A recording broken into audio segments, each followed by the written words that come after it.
Olá pessoal, tudo bem? Vamos a mais um problema da nossa disciplina. Nesse problema de hoje nós vamos calcular o equilíbrio líquido-vapor de uma mistura binária composta por 1,4 de oxano e água a temperatura de 70 graus Celsius. Para isso a gente vai usar a abordagem Gama-Phi, que é uma abordagem aplicada a uma ampla gama de sistemas e situações, utilizando para isso da equação do virial e do modelo de Wilson.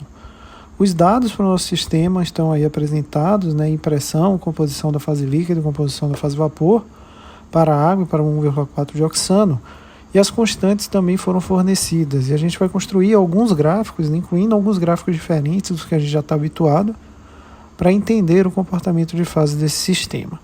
Na tabela de constantes, a gente tem as constantes da equação de Antoine, temos as constantes dadas para a temperatura crítica, pressão crítica, volume crítico, fator acêntrico crítico, fator de compressibilidade, volume molar do líquido, aí para os dois componentes.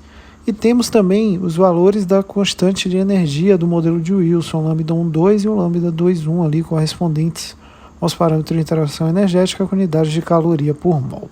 Os dados da equação de Antoine estão dados em graus Celsius e a pressão em milímetros de mercúrio.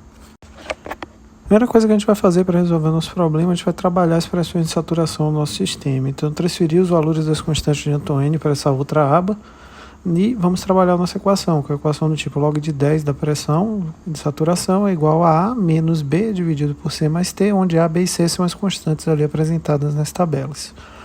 Com base nisso, a gente consegue determinar os valores das pressões de saturação dos componentes na temperatura de resolução do nosso problema.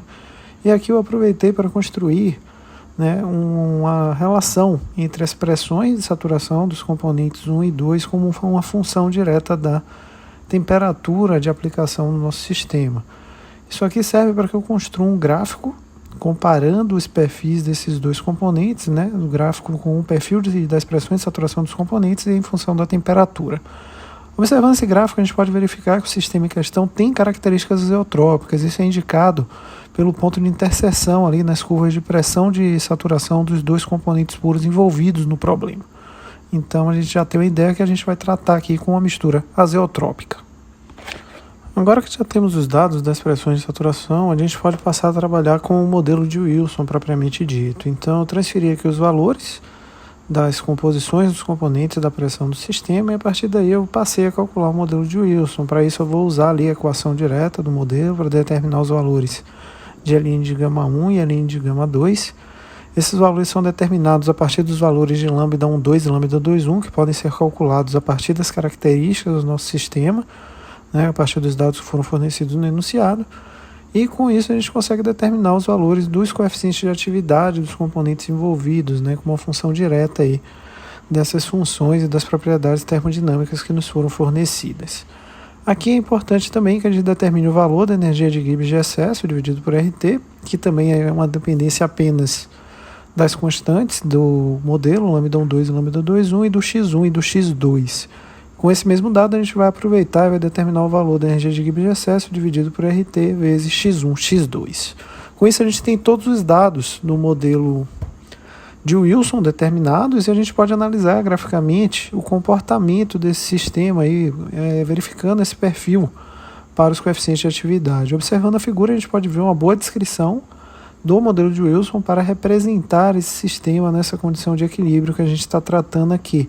O mesmo vale se a gente observar esse gráfico que traz o Ln de gama 1 dividido por gama 2 em função de x1, indicando aí que o sistema é capaz de representar muito bem o comportamento desse sistema nas condições de estudo do problema. Com o modelo de Wilson já determinado, podemos passar para o uso da equação do virial, que é a parte efetivamente nova da resolução do nosso problema. Para relembrarmos, a equação do virial é dada por Z igual a 1 mais BV, e a partir desse fator a gente consegue determinar as características da nossa equação. Aqui nós vamos iniciar determinando as propriedades cruzadas para a temperatura crítica, para a pressão crítica, para o volume crítico, para o fator de compressibilidade crítico, o fator acêntrico crítico, de acordo com as equações apresentadas aí nessa imagem da direita.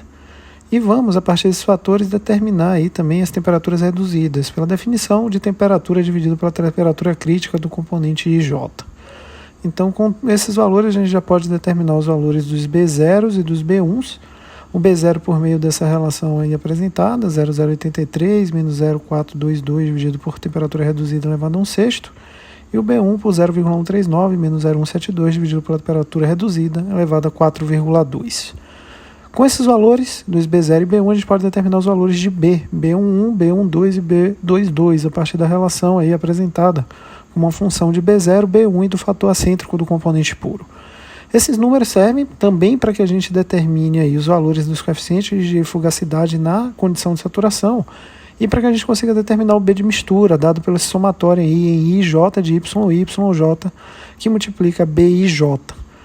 Esses valores, se vocês observarem, já tem os valores de Y1 e Y2, então isso já facilita o cálculo do nosso problema, né? E esses valores eles são determinados por um procedimento iterativo de cálculo. Então, quando vocês pegarem o Excel para fazer essa parte do cálculo, é muito importante que a planilha esteja habilitada para cálculos iterativos, né? Então, essa é uma parte aí muito relevante dessa estrutura de cálculo. Também estou determinando por meio dessa planilha o valor de point, né? O point por meio dessa relação aí embaixo apresentada. E vou determinar os valores dos coeficientes de fugacidade. Lembrando, nossa equação do virial é Z igual a 1 mais BV. Aplicada na expressão direta ali do coeficiente de fugacidade, a gente consegue determinar uma expressão para o L' do coeficiente de fugacidade. E é ele que está sendo determinado ali. Esse valor do coeficiente de fugacidade serve para que a gente determine também os valores do coeficiente de fugacidade puro. Para resolver esse problema, a gente precisa do auxílio do solver. Onde é que a gente vai usar o solver para a resolução desse problema?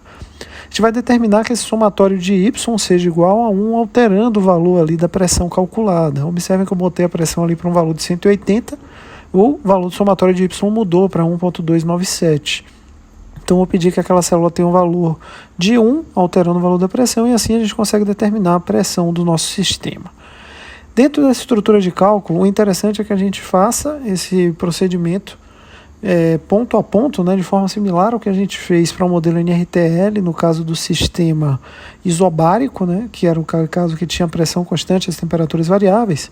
E caso a gente deseje construir aí uma outra opção de resolução, né, para que a gente consiga resolver todos simultaneamente, a gente precisa adicionar restrições, a gente precisa incluir no solver restrições para que todos os somatórios sejam 1. Aqui eu construí esse exemplo para os dois primeiros pontos, para que vocês observem, e à medida que a gente vai adicionando, né, cada um dos pontos, a gente consegue representar de forma muito satisfatória o nosso sistema. Aqui eu fiz já para todos, vocês podem observar que o meu somatório final chegou igual a unidade ali embaixo, né? Eu estou fazendo uma média, na realidade, desse somatório dos Y, e é também interessante que vocês observem os valores dos coeficientes de fugacidade. Daqui a pouco a gente discute um pouco mais sobre eles. Vamos analisar os nossos resultados. Primeiro para o diagrama PXY, onde a gente consegue observar uma boa representação do nosso sistema em relação aos dados experimentais.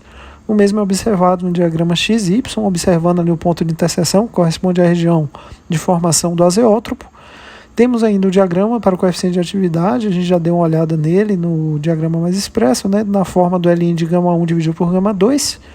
E alguns gráficos para os desvios. Nesse primeiro a gente avalia o desvio da pressão experimental em relação à pressão calculada, observando que a gente tem desvios tanto positivos quanto negativos em relação ao que o modelo previu, que a gente observou, e o mesmo vale para o Y. Temos desvios tanto positivos quanto negativos em relação aí ao comportamento dos dados experimentais, que descrevem uma boa variância na característica de representação do modelo em relação aos dados experimentais. Por fim, um gráfico para o coeficiente de fugacidade. Observem que a gente tem a linha que representa o gás ideal, um pequeno distanciamento, né? Observem o eixo do gráfico, ele varia ali muito pouco, indicando que a mistura tem um comportamento muito aproximado da idealidade. As maiores desvios que a gente tem em relação ao comportamento ideal aparecem para o componente 1, naquela região ali próxima da região de formação do azeótropo no nosso sistema. Como vocês puderam observar, não temos aí um desenvolvimento assim tão mais extenso em relação ao que a gente vinha desenvolvendo na disciplina para os modelos de Wilson, né? Agora a gente tem aqui uma representação direta da não idealidade do componente na fase líquida. Essa não idealidade está muito relacionada com as características das moléculas envolvidas. Aqui eu apresento a molécula de água de 1,4 de oxano. Observem que as moléculas têm capacidade de formação de azeótropo e muito por conta disso a gente observa essa não idealidade com a formação de azeótropo, essa mistura. Espero que o exemplo tenha ficado claro, pessoal. A gente se encontra em uma próxima atividade ou aula da nossa disciplina. Até lá!